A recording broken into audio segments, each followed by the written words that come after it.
So is this a final event? 1, 2, 1, 2. How's my hair? Scariest thing I've ever done. Bungee jump. Surfing with sharks. Cliff jumping.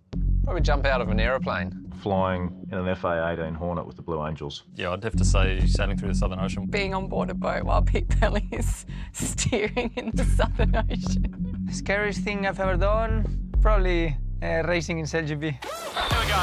Water in. I'll drive from here. Racing here. Racing. Stand by. Turning. Go wing. Don't fly too high. Dig it, boys. Woo. You're right. Slow down. Let's go. You ready? Overlap. Like this? Come on. Yeah, boys. I have to be more serious, you mean? Go. Oh, you want some excitement? It's all about the show, lads. Down the barrel, you reckon? What a great show it is. Sail GP. Season 2. Showtime. Nailed it. Day number 1 of the Australia Sail Grand Prix in Sydney, and everyone now looking for that sweet spot. The start line of a Sail GP race is a very fast-moving, dynamic environment. Aussie's hooked. Killing 9. The drivers have to be hyper-focused. If you are not 100%, you're going to have a major. Killing 8. The start in race 3, we were coming back into the line, but we were being pushed by Jimmy and the American team. Japan were quite a long way to leeward. My attention was on Jimmy, and I just hadn't seen that Japan had turned up so hard. And turning up now. By the time someone mentioned, you know, have you seen them, it was too late. Watch these guys. No! The British crew have crashed. They had no rights there. Disaster for the Japanese. Oh, my God. It was really late in the afternoon, and there was quite a lot of glare on the water. And their boat is a white boat, and I'm kind of looking at the software on the wing, and the white boat sort of came in view just behind the race software, and I was like, Japan. Watch these guys. We just missed them until the last moment. Oh, my God. Oh, my God. What the... Gosh, you've been kidding me. You asked me at the beginning what was the scariest moment of life. I guess in reflection, Ben taking us out is one of the scariest moments I've had on the water. There was absolutely nothing we could do in that scenario. And we're leeward boat, we're defending the line, and never were expecting someone to basically just bear away on the foil and just charge at us at full speed. I was literally head down, just setting my wing up ready for the speed build, and then the next thing we knew, there was a boat on top of us. It happened so fast, and, you know, we were sat there ready to rip and have a great race, and then suddenly we were sat there and we were sinking.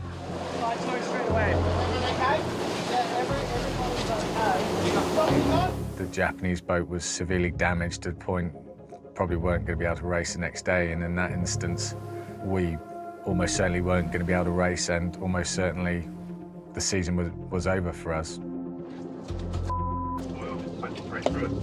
Approval to sail withdrawn by organising authority, the guilty vote. End of season.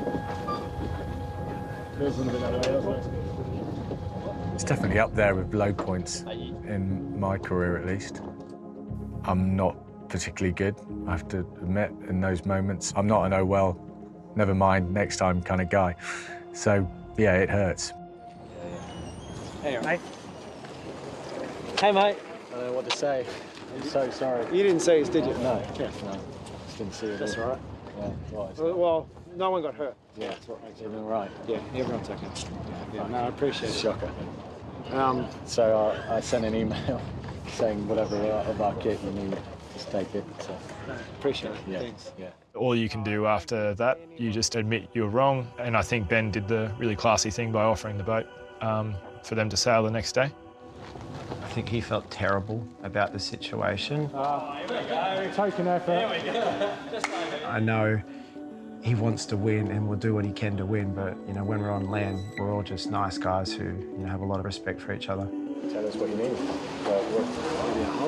Well, yeah, definitely need help. Ben's response was exactly what I would expect from Ben, you know. I mean, he's a fierce competitor, but he races fair. To me, it's typical Ben Ainsley. Well, you're going to use our boat, right? Is that really the case? Yeah. Yeah. Really? Yeah. I think we were all pretty shocked that we were going to be able to sail the Brit boat, yeah. You know, that incident meant that they were effectively giving up their opportunity to win the circuit for a whole year of work. So, you know, it's an incredible gesture, and I'd like to think that we went out and did it justice the next day. Nathan is an extremely confident sailor. Whatever boat you put him in, he's going to back himself to the hilt. But on this day, he was in a borrowed boat, in the British boat. He couldn't drive it like he stole it. I think if you asked Verstappen and Perez to swap their Red Bull F1 cars, I'm not sure they'd be brave enough to go into that first corner at full speed. So for Nathan and his crew to do that was pretty impressive. Race number 4, 7 boats on the water, is all on this last upwind leg. And it looks like that new boat is going well for Japan. How are they looking on the ley line for this final turning, Mark? Here we go, tight manoeuvre. Burling, he has the rights to turn on the inside. It's going to be close. Outridge coming in a lot faster. Tries to slide around the outside. New Zealand must keep clear. New Zealand, oh, there's going to be a protest on that one. Penalty New Zealand relative Japan. Penalty New Zealand relative Japan. And they are going to drag race it to the line. The Kiwis have the lead, but waiting for the penalty, and it comes on the Kiwis, which will hand race 4 to the Japanese. So race number 5, it's going to be a little dicey. Japan, Spain, New Zealand, the USA, they're all trying to earn enough points to go into the final race of the day. And it's Jimmy Spithill tries to dive inside the Spanish boat here. As they, it's going to be a penalty on Phil Robertson. Surely has to keep clear. Penalty Spain, relative and the penalty on Spain for not giving way. And meanwhile, Japan is running away with this race. So it'll be Japan, Australia, and New Zealand going 1, 2, and 3. Japan couldn't have done any more. Sailing on another team's boat, they record 2 wins, but just not quite enough to make the final. But for the fans of the green and gold, all eyes are on one F50. So we have reached that point. It is 1 race to go. The top 3 boats will be Australia, USA, and Spain in 1 race for the title. It's going to be tight between Australia and the USA. Wow, how did the USA get through there? The pole position perfectly lined up for Tom Slingsby on board. Australia is going to be tight. Watch them turn down. Their gun's clear. Jimmy Spithill on board the USA. Perfection. But it's going to be Tom Slingsby at a faster angle that I think can get round him before Mark 1. It's winner take all. Slingsby going head-to-head with Spithill. Wow, just in time for Tom Slingsby on board the Australian boat there. He was over 90 kilometres an hour, right on the edge. We know that we're very hard to beat if we get off the line. We know that if we're first to Mark 1, no one's going to catch us. Tom Slingsby in great control. Another mistake by the Spanish crew. They're off the foils. Keep trying, keep trying. If you're not pushing 100% in these boats and all the racing, you're going to be rusty. We got to that final and we were bloody rubbish. The Spanish have fallen off. The Americans are trying to track down Slingsby, but gate number 6, it is still the Australians trying to push the pace. As things stand with Australia and the USA, they would book their places already in the grand final in San Francisco. The Aussies won in Plymouth. They won in Denmark. They won in Cadiz. And here comes Tom Slingsby and the Flying Roos. They will win in Sydney. Leading going into San Fran's nice, but none of it matters unless we perform in that last race, last 15-minute race in San Francisco. The Australians win their home event. They're 2nd in a row. They're 4th for the season, and they are looking really hard to beat. The SailGP's Female Pathway program is getting these athletes on board. This is a set of eyes they've never had before. The Women's Pathway program has rapidly progressed in its first season, and the contribution of female athletes to the team's overall racing performance has been a real game changer. Nina Curtis, take a bow. She was calling the overlap with the American boat coming in there, and that is why the Australians are leading this race. With every event that we're on board, we're being more integrated into the team and taking a lot more responsibilities. 15 to boundaries. Take it up there, board down. These guys have been sailing together for so long, and so, finding space in my position has been a little bit of a challenge. But I feel like my position on this boat is making sure that there's nothing falling through the cracks and just being that person that can catch anything. Just tap me on the shoulder. Make sure he's got it. And I think also you can say whether we're bow forwards or bow back on the cross. I won't shut up until you say copy. What she's brought to us on the water is a sense of calmness. When she speaks to us, she's painting the picture so clearly. JBR stuck, JBR down. She's telling me where the other competition are, what they're doing. Nina's done an amazing job. I have 2 walls depending to the forecast conditions, so I sail like a 6 sailor at the back just behind the helm. It's more about tactics, and when the condition is light, my role is more physical.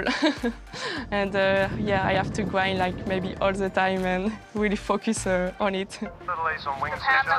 CJ Perez, the youngest in the fleet at just 18 years of age, out of Hawaii, happy to be on board with USA Sail GP. We want to be sailing in the major roles on the F50s, and we want other females to see that as well and to hopefully be inspired to do the same thing and really change the face of the sport. If you know your history, this place is really special. Some people called it the greatest sporting comeback of all time, when Oracle Team USA overturned an 8-1 deficit to win the 34th America's Cup. Nearly 10 years on, and we've got 3 key members of that team in Spithill, Slingsby and Ainsley back here on the racecourse. Yeah, there is definitely something special about San Francisco. I mean, clearly had one of those experiences of a lifetime. It's just one of those iconic venues. The rules are clear. After 5 races here in San Francisco, the top 3 teams in the championship will go into the grand final and race for the $1 million prize. Australia, USA and Japan, points-wise, are pretty much nailed on, but there's always jeopardy out there on that race course. If one of those teams has a big incident, it could leave the door open for a surprise team to make the grand final. Welcome to San Francisco, California. It's grand final weekend. As we now get set, this is race number 2. Nathan Outridge on the Japanese boat here in the middle of the line. Out the back it's Spain. Jordi Chamar taking over for Phil Robertson. He has left the team. Next year, he'll be a part of Canada Sail GP. Australia and Japan on the button, and it's now a drag race between these 2 massive teams. And it looks to be like the Aussies might have the best position. Japan, wow, that's absolute power of strength. Well, look at this, they lost control of the boat. Give me the runner. And Slingsby's gone, off down the racetrack. I think as Ayrton Senna once said, if you see a gap and you don't take it, you're no longer a racing driver. He's got to be careful here, he's on the inside. We had committed and Jordi decided to try to close that gap. Yeah, I let my temper fly. I wasn't happy about how close that was to ruining our season. Penalty Australia, relative Spain, not entitled to mark. Too aggressive from Slingsby. He will finish behind Spain. Denmark Sail GP into first place. Japan, they'll hold on for second in San Francisco. If you want to win the last race, it's about building momentum. You'll talk to Tom, and he was in the same mindset as us. You know, we are here to win the San Francisco event, and then we're here to win the $1 million. So the third and final race of the day, Jimmy Spithill was 7th in race number 2. Does he still protect the asset in race number 3? Our philosophy was if any of the top 3 were damaged and were unable to sail, they weren't going to be able to use someone else's boat, like Nathan did in Sydney. That really put an emphasis on, guys, we have to protect the asset until we get to the final race. At mark number 1, it is Japan with the lead, Australia in second. The Americans, another mistake. They're off the foils, feeling the pressure here. I just feel like, you know, what Jimmy did was the wrong call. You can't just flick a switch and go from, oh, I'm looking after my boat to now I'm going to win. Look after the asset after the finish. Race number 3 will go the way of the Japanese, and look at that speed as they cross the line. Very well sailed, everyone. In San Francisco, there's more than one title being fought over. Alongside the Racing Championship, a parallel leaderboard has been running for the Impact League, a competition for the teams and their purpose partners that rewards positive action and real efforts towards meaningful change. We lost 3 points on our strategy because we didn't all do the how now. A great initiative. The Impact League is based on behavioural science. We know that athletes especially love competition, and so it accelerates change. We have 10 criteria based on our sustainability strategy. Things like innovation, travel, food, using their voice, collaboration. They're really like critical parts of everyday life and sustainability. I've spent so much of my childhood on the ocean, you know, whether it's through the sport of sailing, out surfing, fishing, diving, just seeing how things degrade so quickly. You know, we really want to do everything we can to look after it for future generations. Live Ocean's a marine conservation charity that Peter and I founded, so that's really where the work started, understanding how we could use our profile to help the issues the ocean's facing. The partnership we've had with the New Zealand Sail GP team has been so powerful. It's provided us with a real platform to take forward the message of ocean restoration and protection. From the inception of the Impact League, we really wanted to try and win, and yeah, that's really been about looking at every single detail. First one's really trying to reduce our use of cable ties, so we've replaced them all with reusable Velcro. Lots of little things like the chase boat driver really being aware of how much fuel they're using on the water. Boats obviously are going in salt water every day, so when they come back out, you have to be washed down. We've done some nifty little things to try and reduce the water, and that's been now implemented fleet-wide. We want everyone to understand athletes need to do more. They can be great at sport, but they need to be ambassadors for the planet, for making our sport better, for social sustainability. And athletes in sport really can inspire change.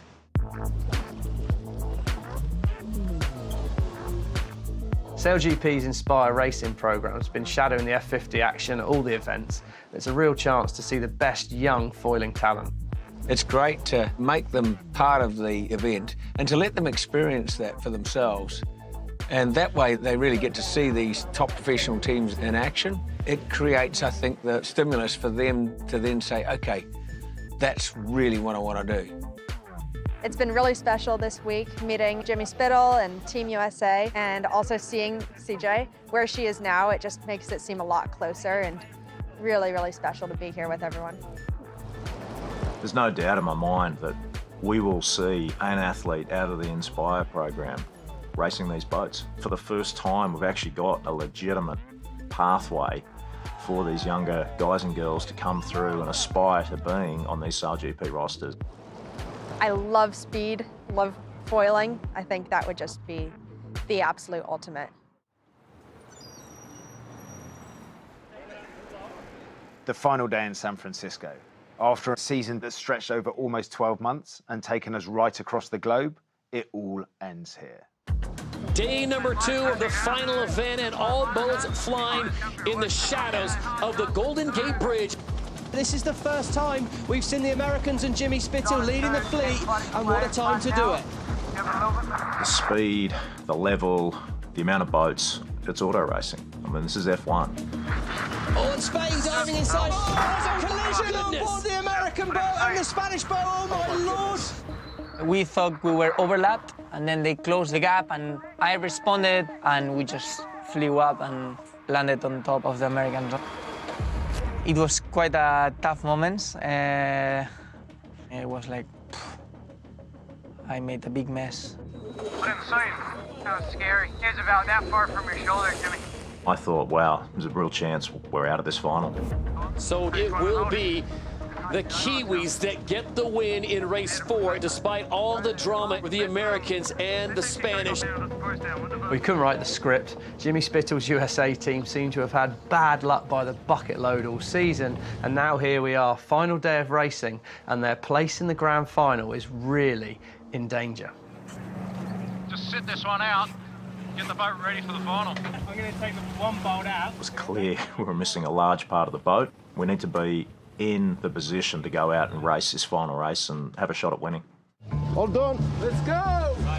Jimmy Spithill and his crew have had more comebacks this season than Rocky Balboa. There is no way they are not racing in this grand final. There's $1 million on the line and the biggest title in the sport right now. You know, you get given this one opportunity in 12 minutes to punch above your weight. Clearly there's a lot of pressure. You know, you got your hometown event, live TV for $1 million. If I'm honest, I'm a little scared that Jimmy might actually pull this off. So season 2 comes down to this: one race, $1 million.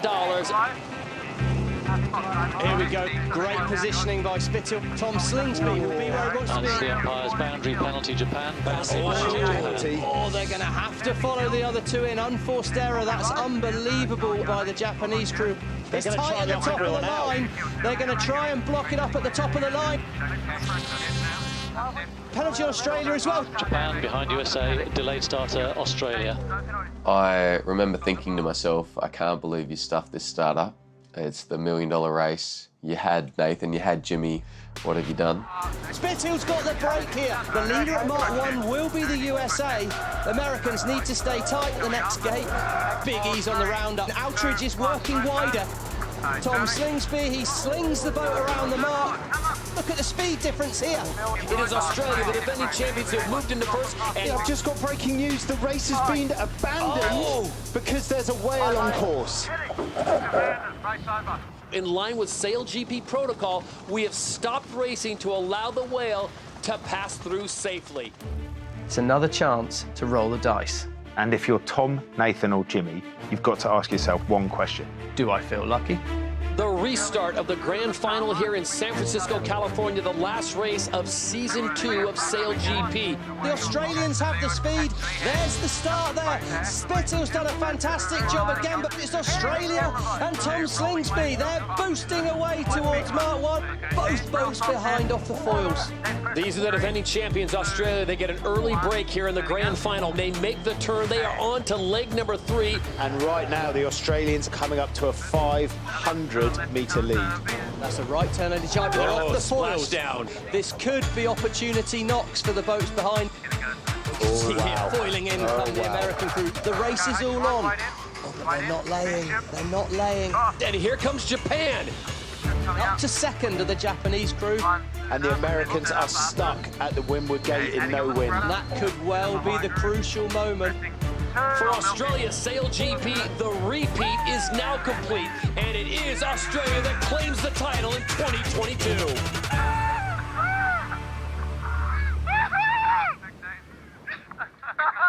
Look, I did say I'd prefer to be lucky than good on a day like today, and it felt like we got a bit of both. So, yeah, it's just such a good feeling to do it like that. The grand final placings confirm the overall season championship. Ben Ainsley's GBR team just off the podium in 4th. Jimmy Spittle's USA 3rd. Nathan Outridge's Japan in 2nd. And Australia's SailGP team, led by Tom Slingsby, back-to-back champions. All season, Tom in the Australian team has been the benchmark team. All we can do is really just pay respect and, you know, what an incredible job. I feel like SailGP is the top competition in the world, and for Australia to be on the top step of the podium, yeah, I'm just so proud of us, our team. SailGP is phenomenal. It has rewritten how we view the sport. So season 3 just round the corner. Where else would you rather be? Next time on The Spirit of Yachting, a true offshore classic, the Rolex Giralia.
June 19th, 1953.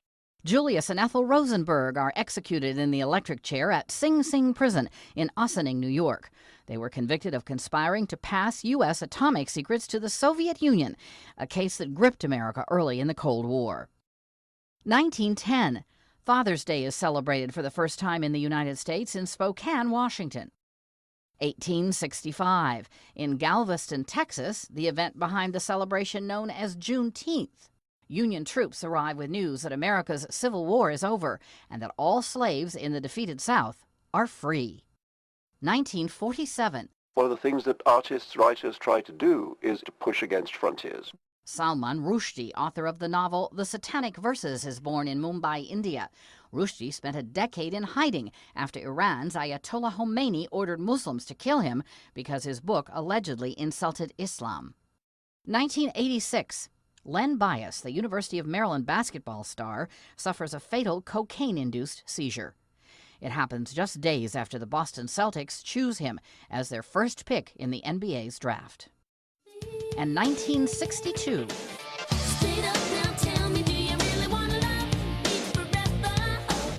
Singer and dancer Paula Abdul, one of the judges on Fox TV's talent show American Idol, is born in San Fernando, California. Today in history, June 19th. Camille Bohannon, The Associated Press.